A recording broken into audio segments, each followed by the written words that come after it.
President Trump has some thoughts about a new Fox News poll that puts him behind 4 potential Democratic challengers in a hypothetical matchup. His response, quote, "I'm not happy with it, but they have a point about the polls." Chris Wilson's the CEO of WPAi Intelligence, a veteran of the campaign trail himself. He's up late with me on the Final Five. Welcome back to the show, Chris. You bet. Thanks for having me back. We know the president certainly can get a lot of people on his side when he brings up news outlets like the New York Times, news outlets that he says that he believes are biased against him. And you can look at the evidence and say maybe they are biased against him. We're talking about a Fox News poll, and I've noticed that there's been a trend in which he's I don't want to say the network's falling out of favor with him, but he certainly doesn't trust the polls.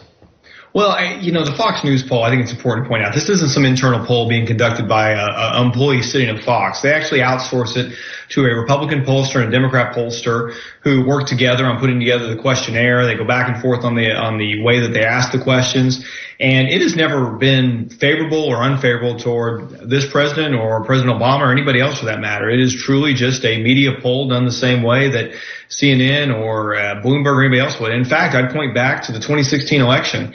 The final poll coming out of Fox had President Trump trailing Senator Clinton by 4 points, which is almost the same as what every other public poll had. So Fox has never been really an outlier from a standpoint of polling. Like you could point to others that have been more favorable to the president. I mean, certainly Rasmussen and a couple others that are more on that are conducted through interactive voice recognition have always been more favorable toward President Trump.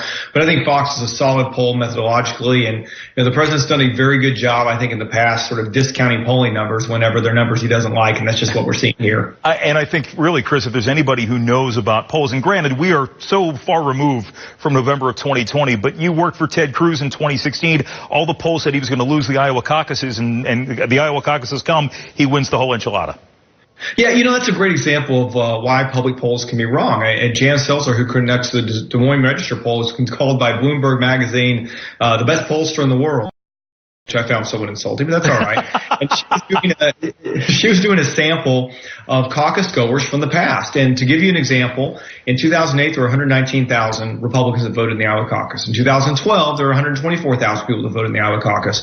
Because we were doing our sampling, not to put your listeners to sleep, but it's an important distinction, based on a predictive model of those who we knew would turn out in 2016, that was 167,000 people. So we were sampling an additional 42,000 people than most other public polling was. And you're right, every single public poll, the last 12 polls going into the Iowa caucus had Donald Trump winning Iowa, and most of them had Marco Rubio moving to the second place. Yeah.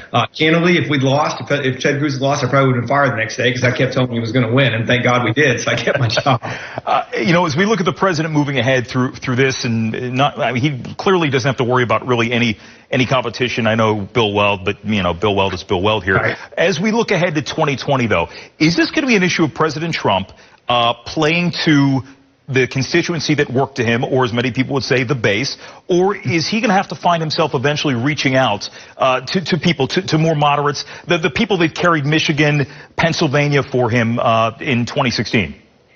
It's I would say it is too early to tell. I think the way the campaign will be decided between now and 2020 is unwritten. We don't know what the economy will look like. We don't know who the Democratic nominee will be. There are several factors that enter into that.